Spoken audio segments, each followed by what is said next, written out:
Bueno, para saber qué es el marxismo vamos a hablar de Karl Marx, su representante, un filósofo, economista, sociólogo, periodista, intelectual y militante comunista alemán de origen judío. Se convirtió en ateo y materialista, rechazando tanto la religión cristiana como la judía. Incluso él viene la frase "la religión es el opio del pueblo". En 1843 se traslada a París, de donde es expulsado, y se establece en Bruselas, donde se vuelve muy amigo de Federico Engels. Intercambiaron pensamientos y opiniones, llegando a la conclusión de que ambos tenían la misma idea sobre la naturaleza de los problemas revolucionarios, trabajando juntos en el análisis de los principios teóricos del comunismo.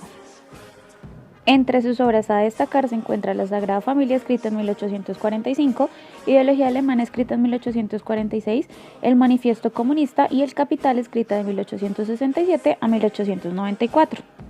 El Manifiesto Comunista nace 2 años después, cuando Marx y Engels elaboran una declaración de principios para unificar todas estas asociaciones e integrarla en la Liga de los Justos, Liga Comunista. Las proposiciones centrales del manifiesto constituyen la concepción del materialismo histórico. El materialismo histórico son todas aquellas doctrinas que pretenden explicar el curso de la historia por causas materiales y económicas principalmente, afirmando que la estructura y la vida colectiva son determinadas primeramente por la estructura y la vida económica de las sociedades. Tras la publicación del manifiesto estallaron procesos revolucionarios como la Revolución de 1848 en Francia, Alemania y el Imperio Austriaco, siendo expulsado de Bélgica. La idea del marxismo es muy clara: terminar con el sistema capitalista y conducir a la humanidad al comunismo. Él indicaba que la clase trabajadora es explotada por la clase capitalista y decía que los trabajadores debían tomar el poder mediante una insurrección armada y destruir al Estado capitalista. Desarrolló la teoría en crítica del programa de Gotha, que consistía en que entre los sistemas capitalistas y comunistas se encuentra el periodo de transformación revolucionario de uno en otro, cuyo estado no puede ser otro que la dictadura revolucionaria del proletariado. Las ideas de Karl Marx han sido revolucionarias y sea para bien o para mal, su pensamiento sigue siendo influyente en nuestro tiempo. ¿Pero en qué consiste realmente el pensamiento de Marx? La filosofía de Marx se divide en dos vertientes: el materialismo histórico, ya nombrado anteriormente, y el materialismo dialéctico. Claramente era un filósofo materialista, es decir, para él lo primordial era la materia, lo sensible, lo que podemos tocar. En cambio, lo ideal, como la conciencia, el espíritu, la mente y el arte, todo lo intangible, tenían un lugar completamente secundario. Pongamos un ejemplo. Hegel es idealista. Él decía: para que exista una silla, primero fue necesario que alguien haya pensado en una silla. Sin el pensamiento de esta silla no existiría ninguna silla en el mundo. Y es así como las ideas son anteriores a la materia según Hegel. Pero Marx se pregunta: ¿realmente proviene la materia de las ideas? ¿No vendrá primero la materia y luego las ideas?